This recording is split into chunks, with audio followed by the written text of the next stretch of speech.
Bismillahirrahmanirrahim. Alhamdulillahilladzi bayyana lana sabilal huda wa amarana bittiba'i rasulihil mustafa. Wassalatu wassalamu ala sayyidina Muhammadinil murtada wa ala alihi wa sahbihi wa man iqtafa. Amma ba'du, bahadhihi takmilatun limasailil mutaqaddimah. Segala puji bagi Allah yang telah menjelaskan bagi kita jalan petunjuk dan memerintahkan kita untuk mengikuti Rasulnya yang dipilih. Salawat dan salam atas junjungan kita Nabi Muhammad Al-Murtada dan atas keluarganya dan sahabatnya dan orang-orang yang mengikutinya. Amma ba'du, fahadhihi takmilatun, maka bermula ini adalah kesempurnaan lil masailil mutaqaddimah, bagi masalah-masalah yang telah lalu. Yang ketiga, arid, rintangan yang datang kemudian.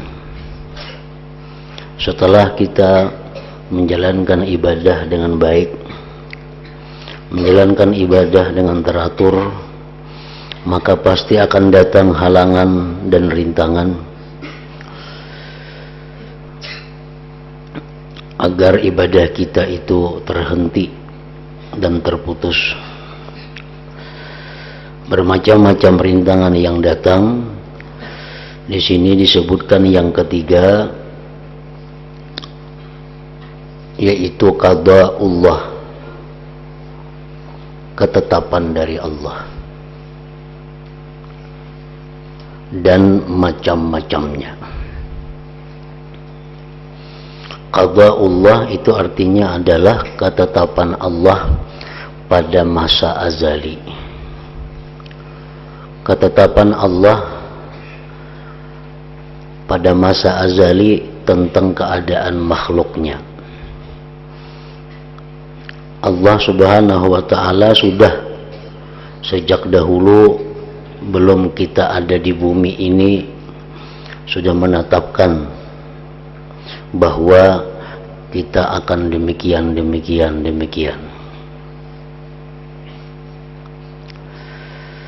Nah, itu namanya adalah qada. Dan qada'ullah itu, ketetapan Allah itu bermacam-macam. Agar memadai dalam menghadapi arid, rintangan ketiga ini, engkau harus riba terhadap qada, keputusan Allah Azza wa Jalla. Harus menerima dengan lapang hati apa yang ditetapkan oleh Allah. Kenapa kita dituntut untuk senang hati, lapang hati menerima keputusan Allah itu? Yang demikian ini karena dua hal. Pertama, supaya engkau bisa tekun beribadah, supaya kada terganggu beribadah.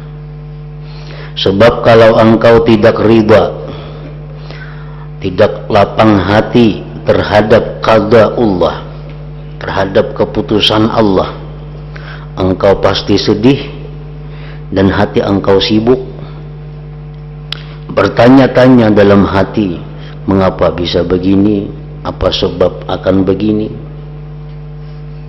Kalau hati engkau sibuk dengan kesedihan semacam ini, maka engkau tidak akan dapat tekun beribadah. Karena hati engkau hanya satu dan sudah engkau penuhi dengan kesedihan, serta apa yang engkau hadapi dan apa yang bakal engkau hadapi sehubungan dengan persoalan dunia engkau. Jadi di hati engkau tidak ada lagi tempat yang bisa diisi zikrullah, ibadah kepada Allah, dan memikirkan akhirat. Karena hati sudah penuh dengan kesedihan-kesedihan, dengan berbagai macam persoalan yang berhubungan dengan qada Allah, ketetapan dari Allah. Benar sekali kata Syekh Syakik rahimahullah, menyesali perkara yang telah lewat dan memikirkan apa yang bakal datang kemudian, itu dapat menghilangkan berkahnya masa-masamu, dapat menghilangkan berkahnya waktu-waktumu sia-sia tanpa guna. Nah, jadi pertama, kenapa kita mesti harus ridha dengan apa yang ditetapkan Allah?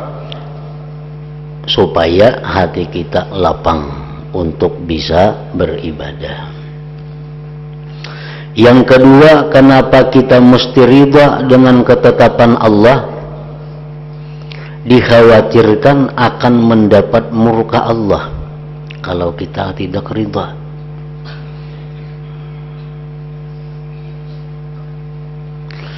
Aku telah meriwayatkan hadis-hadis bahwa seorang nabi di antara para nabiullah mengadu kepada Allah mengenai kesusahan yang dialami. Mengadu kepada Allah dalam arti i'tirad. Nah, arti i'tirad itu mengeritik. Kenapa ya Allah hamba jadi begini? Kenapa ya Allah hamba diciptakan seperti ini? Kenapa ya Allah banyaknya musibah yang engkau berikan kepada hamba? Nah, mengadu seperti itu. Jadi seorang nabi ini mengadu kepada Allah mengenai kesusahan yang dialami. Ini pengaduan itu ada dua. Ada pengaduan itu nang dipuji, nang disukai Allah, yaitu pengaduan yang tujuannya adalah izharul faqri wa talabul aun minallah. Pengaduan sekedar menampakkan kefakiran dan meminta bantuan kepada Allah. Nah, itu dipuji, disukai oleh Allah. Misalnya kayak apa?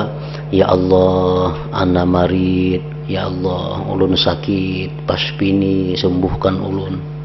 Ya Allah, ana miskin, ulun miskin, pa agnini, maka kaya akan ulun. Ya Allah, ana jahil, ulun ini jahil, fa'allimni, ajarilah ulun ilmu. Nah, itu mengadu juga. Cuma mengadu ini mengadu menampakkan kefakiran dan memohon pertolongan. Ini dipuji oleh Allah. Tapi kalau mengadu yang sifatnya itu i'tirad, nah ini yang dicela. Ya Allah, kenapa hamba jadi kayak ini? Ya Allah, kenapa hamba selalu beruntun diberi musibah? Ya Allah, kenapa hambanya kada pintar-pintar tuhuknya mutalaah mengaji umpamanya. Nah, mengadu nangka itu dimurkai Allah karena itu mengeritik sifatnya. Rancaknya sudah berdoa, ya Allah hamba napa kada kabul juga. Nah, itu Allah kada katuju mangka itu. Model kayak maniwas lawan Tuhan itu. Jadi mengadu ada dua. Jadi bukan artinya mengadu itu mutlak kada boleh lawan Tuhan, kada. Ada mengadu nang baik, ada mengadu nang dicela, itu ada. Nah, seorang nabi nang dahulu mengadu kepada Allah mengenai kesusahan yang dialami. Lalu Allah memberikan wahyu kepada nabi itu. Ujar Allah, pantaskah engkau mengadu kepadaku? Pantaskah engkau mengadu kepadaku? Apakah aku ini Tuhan yang patut dicela? Apakah aku ini Tuhan tempat mengadu? Memang begitulah keadaanmu dalam ilmu ghaib. Mengapa engkau tidak suka terhadap qada'ku, keputusanku? Apakah engkau berkeinginan agar aku merubah dunia karena engkau? Lalu aku memutuskan apa saja menurut apa yang engkau kehendaki, bukan menurut apa yang aku kehendaki. supaya apa yang engkau senangi bisa terwujud dan tidak usah terwujud apa yang aku ridai.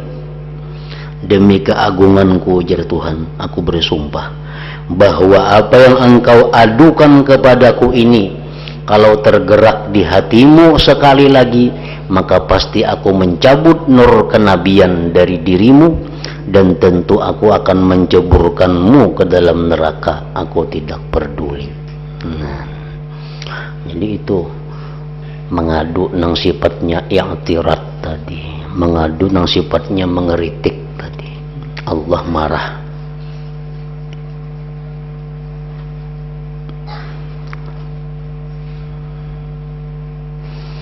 Rajin kalimat-kalimat yang diucapkan oleh para aulia, la ashku ya Rab illa ilaik. Tidaklah hamba ini mengadu, hai Tuhan, melainkan kepada Engkau.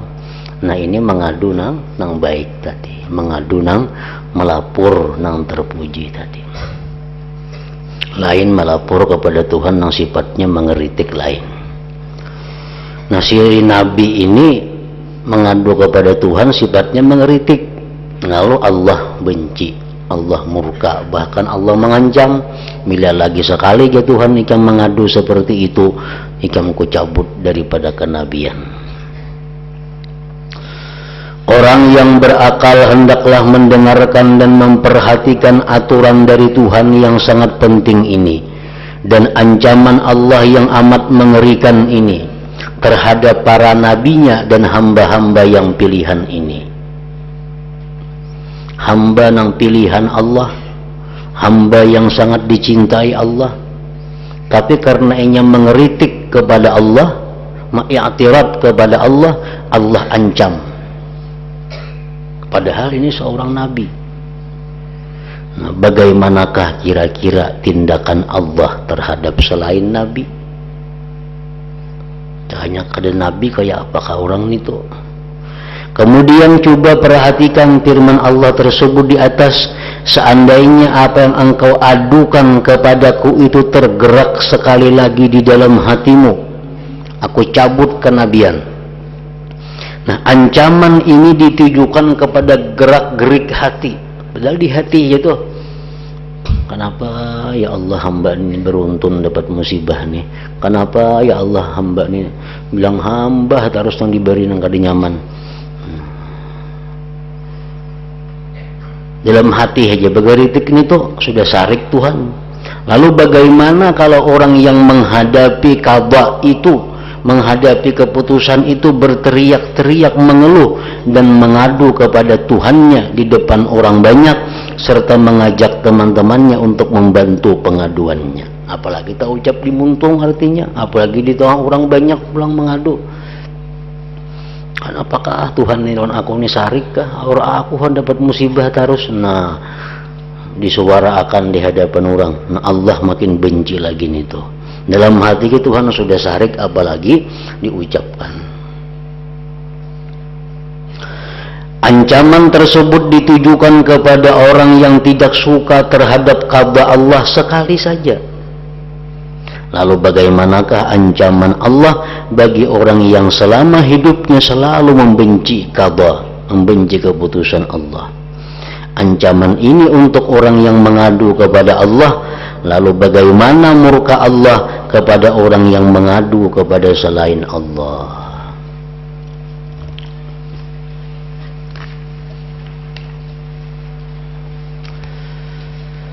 Semoga kita dijaga dari kejelikan diri kita, dari kejelikan amal kita, dan semoga Allah berkenan mengampuni keburukan adab kita, serta berkenan membaguskan keadaan kita dengan pengawasan Allah. Allah adalah zat yang paling balas kasih kepada hambanya. Amin ya rabbal alamin. Nah, jadi yang kedua tadi, kenapa kita mesti ridha? Agar kita jauh daripada murka Allah.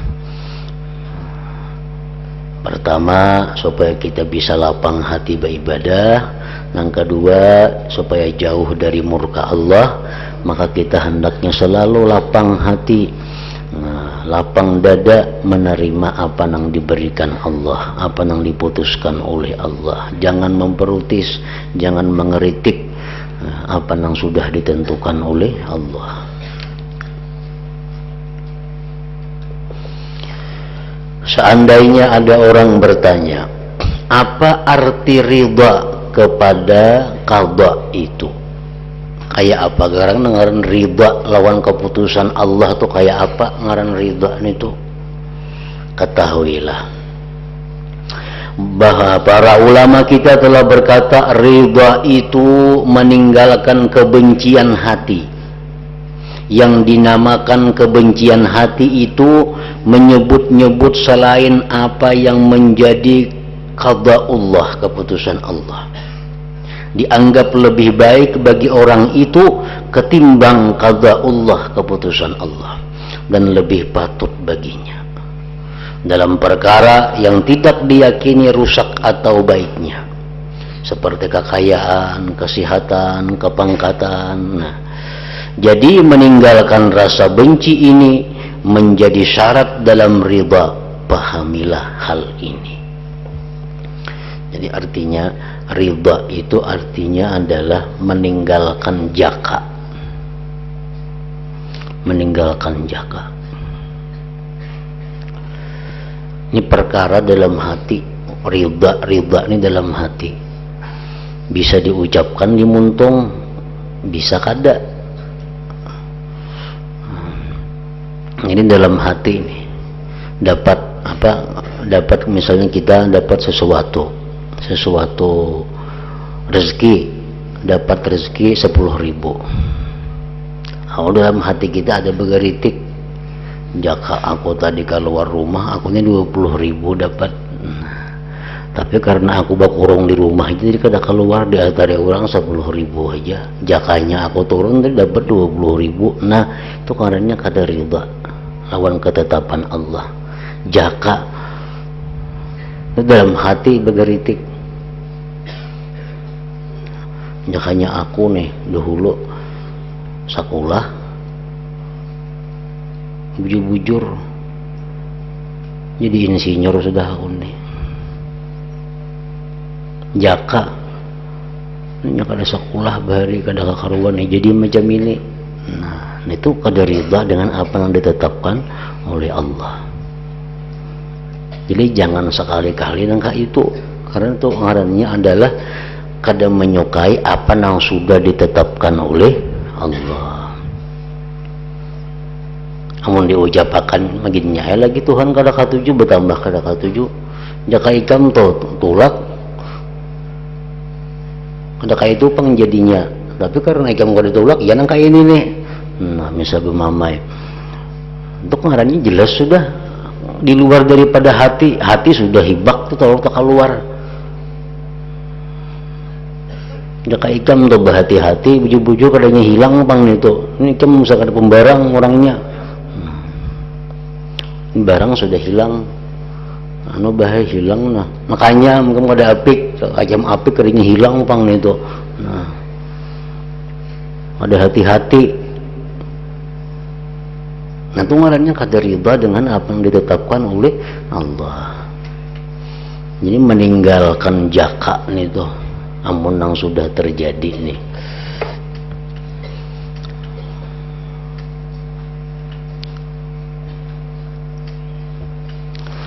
Nah pahamilah hal ini.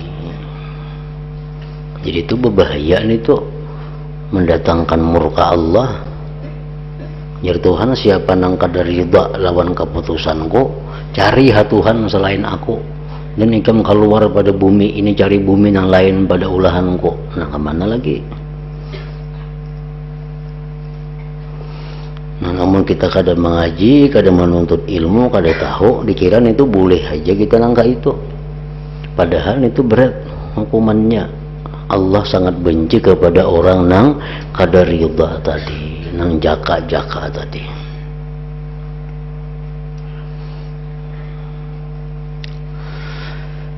Jika engkau bertanya apakah keburukan dan maksiat itu bukan merupakan qada'ullah dan qadarullah ta'ala, Bagaimana hamba disuruh ridha kepada keburukan yang diwajibkan.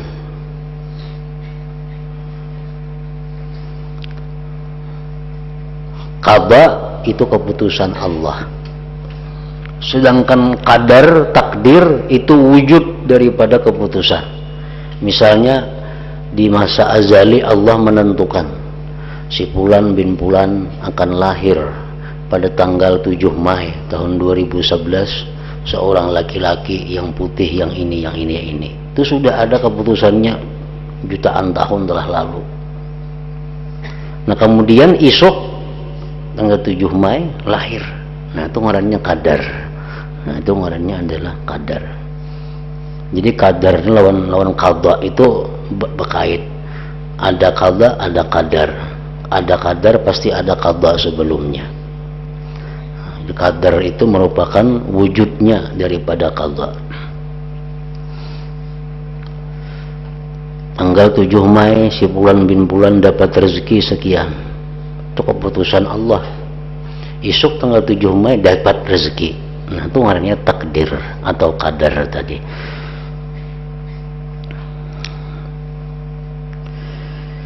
Nah bagaimana hukumnya mengenai maksiat, mengenai kejelikan atau keburukan?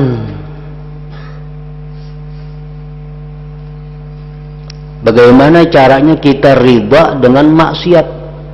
Kan maksiat itu takdir Tuhan, maksiat itu keputusan Tuhan, sedangkan kita disuruh wajib ridha dengan apa yang diputuskan Tuhan. Kayak apa kita lawan maksiat? Kayak apa caranya ridha dengan maksiat itu? Maka disuruh kita membenci maksiat, menjauhi maksiat. Di sisi lain kita disuruh ridha dengan keputusan Allah.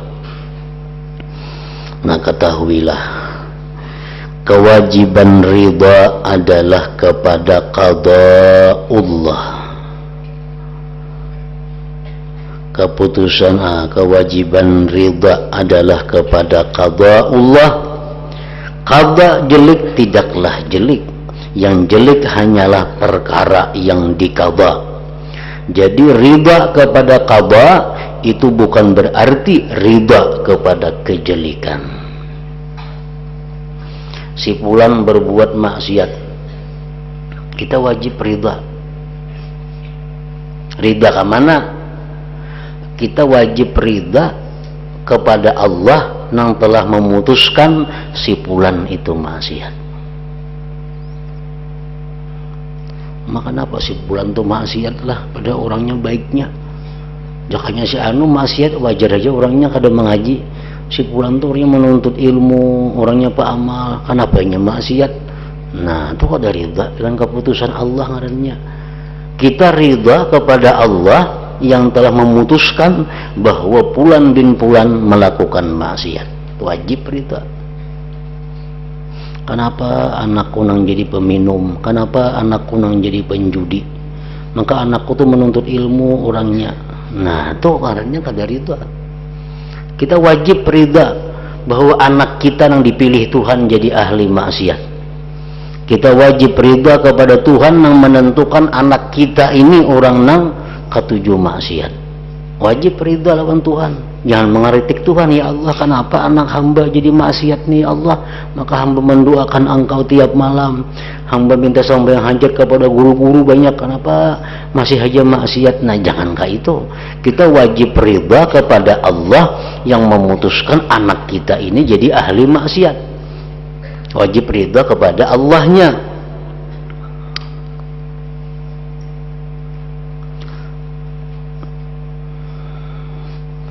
Kewajiban ridha adalah kepada qada'ullah. Nah, wajib ridha itu kepada ketetapan Allah.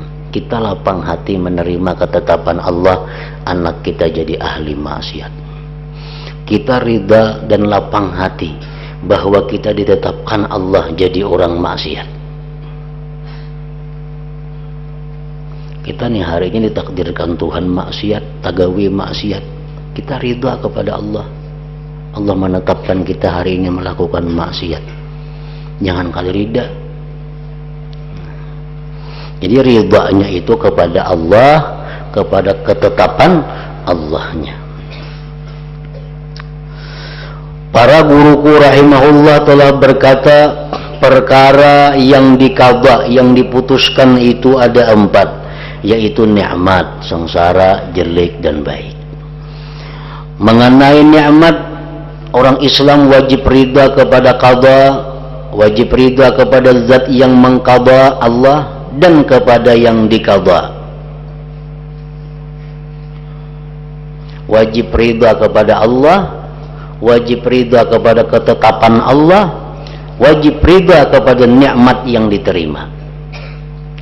Hamba wajib bersyukur karena nikmat itu adalah nikmat dari Allah, dan wajib menampakkan nikmat dengan menampakkan bekas nikmat. Nah, jadi kalau kita diberi ketetapan oleh Allah dapat nikmat, itu kita ridha semuaan. Lawan Tuhan wajib ridha, lawan keputusannya wajib ridha, lawan nikmatnya wajib ridha. Dalam kesengsaraan, orang Islam wajib ridha kepada zat yang memberikan qadha, kepada qadha dan kepada apa yang diqadha. Kita dapat musibah, kita wajib ridha kepada ketetapan Allah, kita wajib ridha kepada Allah yang menetapkan, kita wajib ridha kepada bala yang diterima. Orang Islam wajib bersabar karena kesengsaraan yang menimpanya. Dalam hal qadha yang baik menyenangkan, orang Islam wajib ridha kepada zat yang memberi qadha, kepada qadha dan kepada apa yang diqadha. Kita misal diberi Tuhan kemampuan untuk bisa membaca Al-Quran semalaman 10 juz. Nah, semalaman kita dapat membaca Quran 10 juz awal. Nah, kita wajib ridha kepada Allah, kita wajib ridha kepada yang ditetapkan Allah, kita wajib ridha kepada apa yang kita lakukan tadi membaca 10 juz itu. Dan kita wajib juga ingat kepada anugerah Allah, karena yang diberikan itu perkara menyenangkan yang dimudahkan untuknya.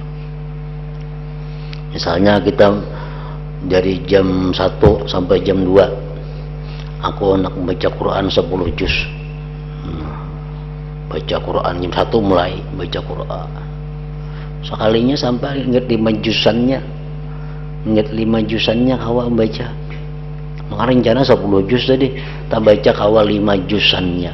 Nah, terimain itu. Wajib kita ridha kepada Allah, wajib ridha kepada keputusan Allah, wajib ridha kepada apa yang kita baca tadi cuma 5 juz, dan kita ingat itu adalah anugerah dari Allah. Dalam menghadapi qadha jelek yang menyusahkan, maksiat contohnya, orang Islam wajib ridha kepada zat yang memberikan qadha, kepada qadha dan juga kepada yang diqadha. Dari segi jelek itu diqadha oleh Allah, bukan dari segi kejelikannya. Pada hakikatnya jelek menjadi maqdi yang diqadha adalah kembali kepada qadha dan zat yang memberikan qadha. Kita melakukan satu maksiat,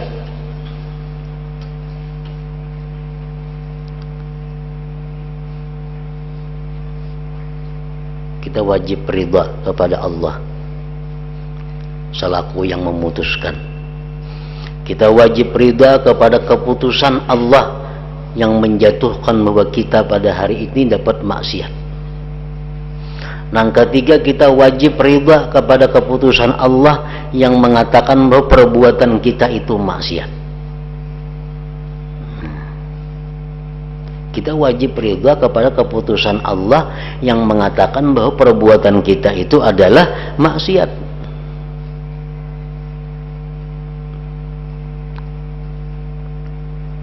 Jadi bukan ridha kepada maksiatnya kada, bukan setuju kepada maksiatnya kada.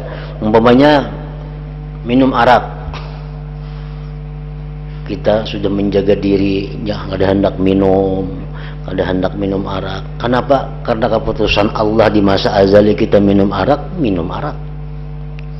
Nah, lalu kita minum arak. Nah, menyikapi itu kita wajib ridha kepada Allah yang memutuskan bahwa kita ini minum arak. Kita wajib ridha kepada Allah yang memutuskan.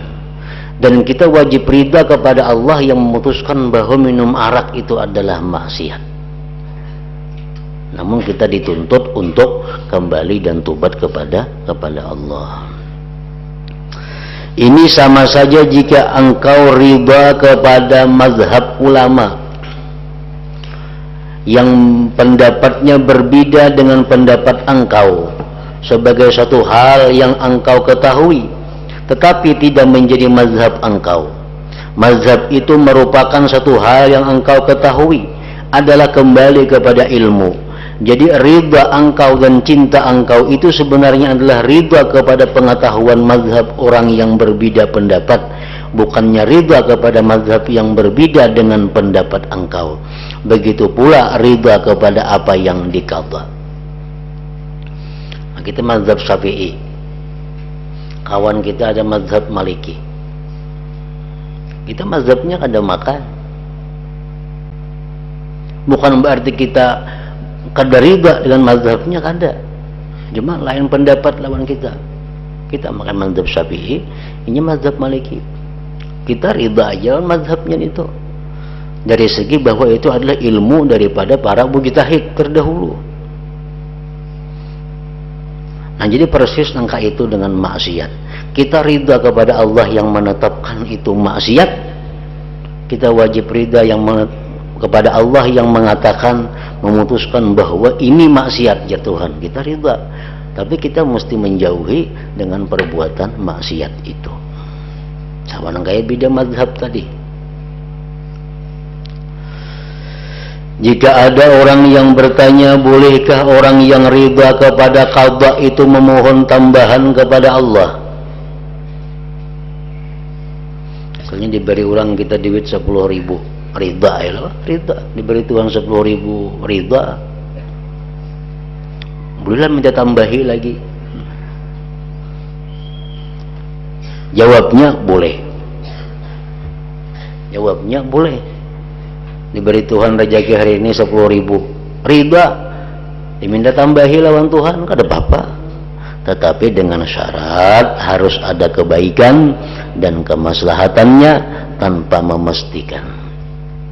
Jadi mohon tambahan itu tidak dapat mengeluarkan dari ridha, bahkan bisa menunjukkan kepada ridha terhadap qada,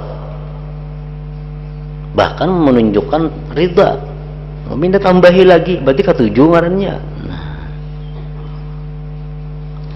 hal itu lebih utama karena orang yang senang sesuatu pasti memohon tambahan. Rasulullah SAW apabila ada sesuatu dibawakan untuk beliau mengucapkan Allahumma barik lana fihi wa zidna minhu. Artinya, ya Allah, semoga berkenanlah engkau memberikan berkah kepadaku dalam susu ini dan semoga engkau berkenan menambahinya.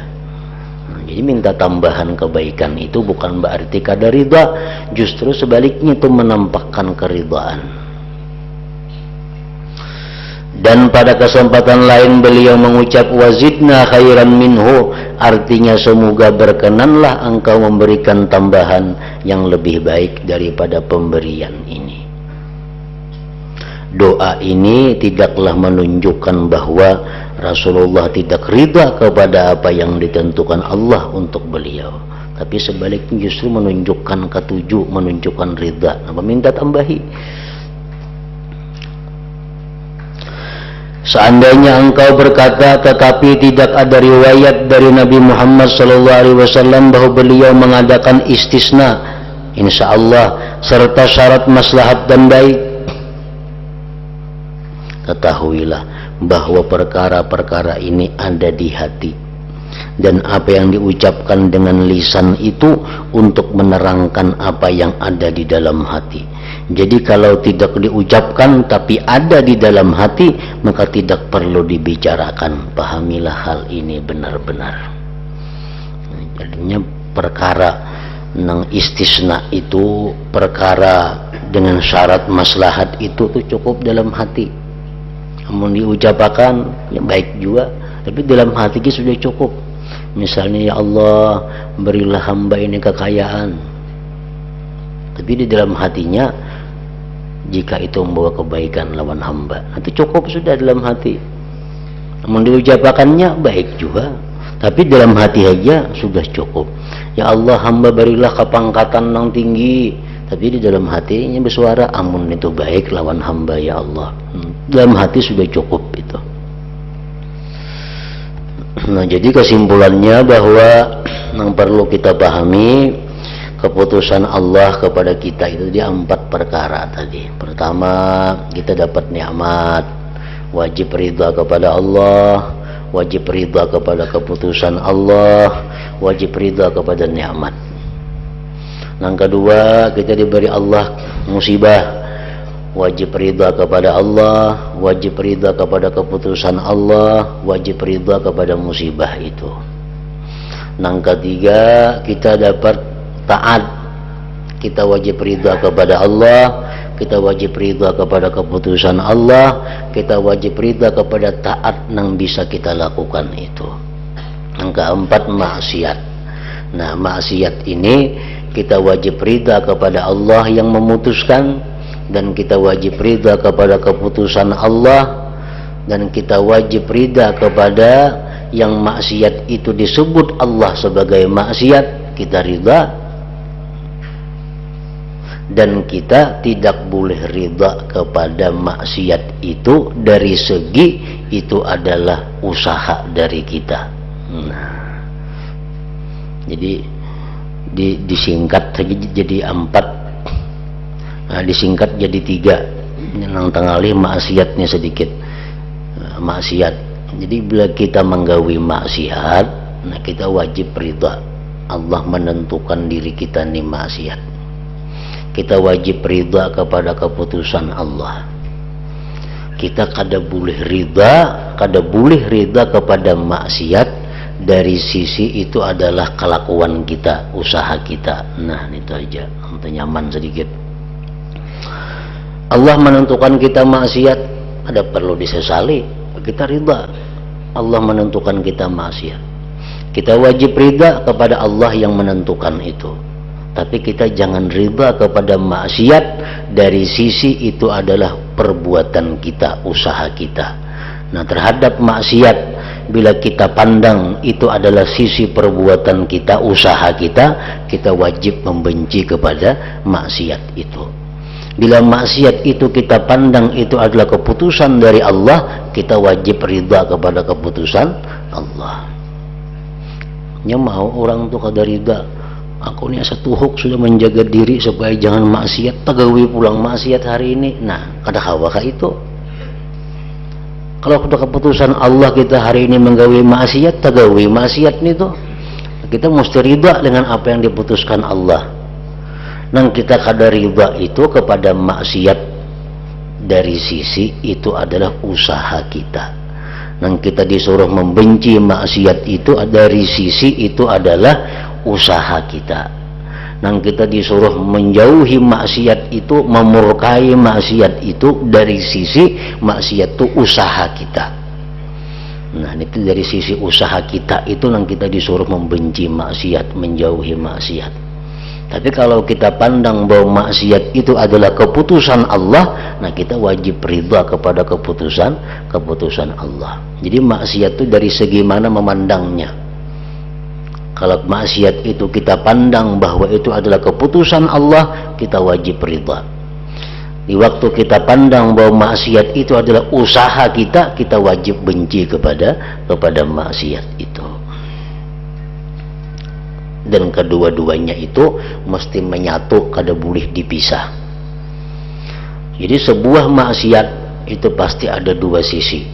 Dari sisi itu keputusan Allah, aku ridha. Tapi dari sisi maksiat itu adalah usahaku, aku wajib menjauhi maksiat dan kada menyukai maksiat itu. Nah, antara dua itu kada boleh dipisah. Yang keempat, penghalang beribadah berbagai bencana dan musibah. Ila hadratin Nabi sallallahu alaihi wasallam. Al-Fatihah. Iyyaka na'budu wa iyyaka nasta'in. Ihdinas siratal mustaqim. Bismillahirrahmanirrahim. Alhamdulillahi rabbil alamin. Wa shalli wa sallim ala sayyidina Muhammad wa alihi wa sahbihi ajma'in. Allahumma ighfir lana ma akhtana wa ma ta'ammadna wa ma asrarna wa ma a'lanna wa ma asrafna wa ma anta a'lam bihi minna. Antal muqaddim wa antal muakhir. La ilaha illa anta. Sallallahu ala sayyidina Muhammad wa alihi wa sallam.